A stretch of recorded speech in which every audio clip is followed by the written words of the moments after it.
নমস্কার, অর্পিতার খামখেয়ালি গল্পে আরও একবার সকলকে জানাই স্বাগত। আজকে আমি তৈরি করেছি বাদাম দিয়ে চিচিঙ্গা ভর্তা। রেসিপিটি একদমই নতুনত্ব, আশা করি সকলের খুব ভালো লাগবে। তাহলে চলুন সম্পূর্ণ ভিডিওটি শুরু করা যাক। প্রথমে চিচিঙ্গাটা খোসা ছাড়িয়ে আমি গ্রেটারের সাহায্যে গ্রেট করে নিচ্ছি। গ্রেটারের সাহায্যে গ্রেট করে নিলে রেসিপিটি তৈরি করতে অনেকটাই সুবিধা হবে। অন্য পাশে শুকনো খোলায় আমি কিছু চীনাবাদাম ফ্রাই করে নেব। প্রথমেই বলেছি বাদাম দিয়ে চিচিঙ্গা ভর্তার রেসিপিটি তৈরি করছি। একটু ফ্রাই হয়ে গেলেই তুলে রাখবো একটি পাত্রে। বাদামগুলোর খোসা ছাড়িয়ে দেখুন এভাবে আমি কুচি কুচি করে নিয়েছি। এবার রেসিপিটি শুরু করব। প্রথমেই সরিষার তেল দিয়ে দিয়েছি। ভর্তা মানেই কিন্তু সরিষার তেল। ভর্তা বা বাটা যাই বলুন না কেন, সরিষার তেল ছাড়া কিন্তু কখনোই ভালো করে তৈরি করা সম্ভব নয়। আমি ফোড়নে ব্যবহার করেছি রসুন। এখানে আপনারা শুকনো লঙ্কাও ব্যবহার করতে পারেন, আমি শুকনো লঙ্কা ব্যবহার করিনি। রসুন থেকে যখন খুব ভালো একটা স্মেল বেরিয়ে এসেছে তখন আমি তার মধ্যে দিয়ে দিয়েছি গ্রেট করে রাখা চিচিঙ্গাগুলোকে। চিচিঙ্গা বাজার থেকে কিনে আনার সময় আপনারা একটু খেয়াল রাখবেন যেন একটু কুচি টাইপের হয়, খুব বেশি পরিপক্ক না হয়, তাহলে আপনাদের গ্রেট করতে অসুবিধা হবে এবং সেদ্ধটাও কিন্তু ভালো করে হবে না। কোনো রকম বাটার ঝামেলা ছাড়াই আপনারা কিন্তু এভাবে চিচিঙ্গা বাটাটা তৈরি করে নিতে পারেন। অ্যাড করব একদম কম মশলা, হলুদ গুঁড়ো আর পরিমাণ মতো লবণ। পরিমাণ মতো লবণ এই কারণেই বললাম, চিচিঙ্গা থেকে প্রচুর পরিমাণে জল বের হবে এবং পরিমাণে কিন্তু অনেকটাই কমে যাবে। সেই কথা মনে রেখেই কিন্তু আপনাদের এখানে লবণ ব্যবহার করতে হবে। খুব ভালো করে লবণ এবং হলুদটা মিক্সড করে নিয়ে কিছুক্ষণ রান্না করতে দেব। দেখতেই পাচ্ছেন প্রচুর পরিমাণে কিন্তু জল বের হচ্ছে। এক্সট্রা করে সেদ্ধর জন্য আর কোনো জল অ্যাড করতে হবে না। এই জলেই পুরো রেসিপিটি আমার তৈরি হয়ে যাবে। আমার বাড়িতে যে কোনো ভর্তা বা বাটা তৈরি করলে সকলেই বেশ ভালো করে খায়। আশা করি আপনাদেরও অনেকটাই ভালো লাগবে। এবার অ্যাড করেছি পরিমাণ মতো লঙ্কা। যে কোনো বাটায় লঙ্কার পরিমাণ একটু বেশি হলে খেতে কিন্তু অনেকটাই ভালো লাগে, কিন্তু অবশ্যই আপনারা আপনাদের পরিমাণ মতো ঝাল এখানে ব্যবহার করবেন।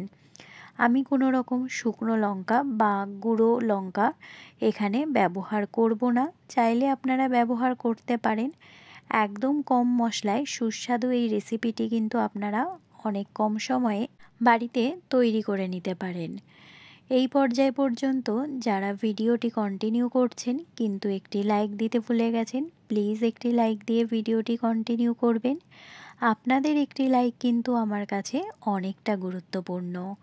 এই পর্যায়ে দেখতে পাচ্ছেন বেশ অনেকটা জল বের হয়েছে, সেটাকে কিন্তু খুব ভালো করে আমি টানিয়ে নেব। এই পর্যায়ে একটু ভালো করে খুন্তির সাহায্যে নাড়িয়ে নিতে হবে, না হলে নিচে লেগে যাওয়ার একটা সম্ভাবনা থাকবে। পুড়ে গেলে খেতে একদমই ভালো লাগবে না, খুব বাজে একটা স্মেল বেরোবে। আমার চ্যানেলে এর আগেও বিভিন্ন রকমের ভর্তা বা বাটার রেসিপি রয়েছে, কোনো রকম বাটার ঝামেলা ছাড়াই। আপনারা চাইলে একবার রেসিপিগুলো দেখে নিতে পারেন, আশা করি সকলের খুব ভালো লাগবে। এই পর্যায়ে একটু ভালো করে ভিডিওতে খেয়াল করে দেখবেন জলটা কিন্তু বেশ অনেকটাই টেনে এসেছে। যেহেতু বাটার রেসিপি, জলটা একদমই টেনে যাবে, না হলে খেতে একদমই ভালো লাগবে না। আমার পরিবারে যে সকল নতুন দর্শক বন্ধুরা যুক্ত হয়েছেন তাদেরকে অসংখ্য ধন্যবাদ আমার পাশে থাকার জন্য। পুরনো বন্ধুদের অসংখ্য ধন্যবাদ এইভাবে সহযোগিতার হাত বাড়িয়ে দেওয়ার জন্য। আপনাদের সহযোগিতা, আপনাদের ভালোবাসা ছাড়া পথ চলা কখনোই সম্ভব নয়। এই পর্যায়ে যখন জলটা কিছুটা টেনে এসেছে, এবার আমি এখানে অ্যাড করে দেব জিরের গুঁড়ো।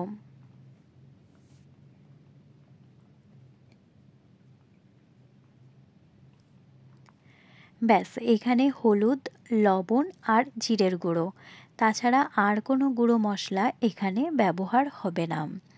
এই পর্যায়ে অ্যাড করব কুচি করে রাখা চীনাবাদামটা। চীনাবাদামটা এই কারণেই অ্যাড করেছি, যখন আপনারা ভাতের সাথে মেখে খাবেন মুখে পড়লে কিন্তু একটা অন্য রকমের স্বাদ আনবে, খেতে অনেকটাই ভালো লাগবে। এভাবে একবার ভর্তা রেসিপি তৈরি করে দেখবেন, আশা করি সকলের খুব ভালো লাগবে। আমার বাড়ির প্রত্যেকেই খুব মজা করে খেয়েছে, সেই কারণে আমি আপনাদেরকে বলতে পারছি। এই পর্যায়ে যে আরেকটু জল আছে সেটাকেও খুব ভালো করে টানিয়ে নেব।